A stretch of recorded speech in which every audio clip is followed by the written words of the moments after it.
Hello বন্ধুরা, তো সকালে আমার ঠাকুর ঘরে পুজো সেরে আমি এবার রেডি হয়ে নিচ্ছি একটুখানি, কারণ আমি আর রিন্টু একটু বেরোবো।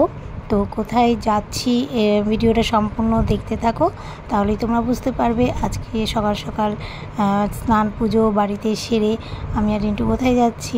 তো দেখো আমি পুরো রেডি হয়ে গেলাম। তো এই টিপটা পরে নিচ্ছি আর একটু সিঁদুর পরে নেব। তো কেমন লাগছে তোমাদের দিদিকে একটু কমেন্টে জানাবে। তো আমরা এখনই বেরিয়ে যাব। দেখো ইতিমধ্যে বেরিয়ে পড়েছি আমি আর রিন্টু। সঙ্গে আমার মেয়ে যাচ্ছে না, কারণ ওর প্রচণ্ড রোদ উঠেছে আর প্রচণ্ড গরমে ও যেতে চাইলো না। আর এই দেখো আমাদের রঘুনাথগঞ্জ শহরের রাস্তাতে কী সুন্দর আলপনা দেওয়া হয়েছে।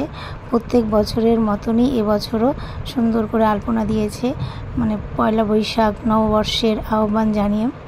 বেশ ভালোই লাগে দেখতে। তো দেখতে দেখতে পৌঁছে গেছি, আমরা চলে এসেছি আমাদের শ্মশান মা কালীর মন্দিরে। তো দেখো সবাই পুজোয় বসে পড়েছে, ভোগ আমি দিয়ে দিলাম পুরোহিত মশাইয়ের হাতে। তো তোমরা দেখো মহাদেবের বাবা ভোলেনাথের দর্শন করো। এর মধ্যেই পুজো সারা হয়ে গেল, আমাদের অঞ্জলি দেওয়াও হয়ে গেল। তো চলো মাকে দর্শন করি।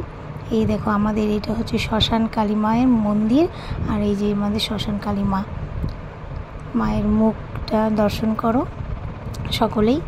তো বছরের প্রথম দিন আমি এভাবেই শুরু করলাম, বাড়িতে গোপালের পুজো করলাম, তারপর ঝড়ায় জল ঢাললাম, তারপর আমি আর রিন্টু দুজনে মিলেই মায়ের মন্দিরে আসলাম, মায়ের দর্শন করলাম, পুজো দিলাম। তো এইভাবে বছরের দিনটা শুরু করলাম। তো আশা করি তোমাদেরও বছরের দিনটা খুব ভালো কাটুক, এই বছরটা খুব ভালো কাটুক, এটাই প্রার্থনা করি।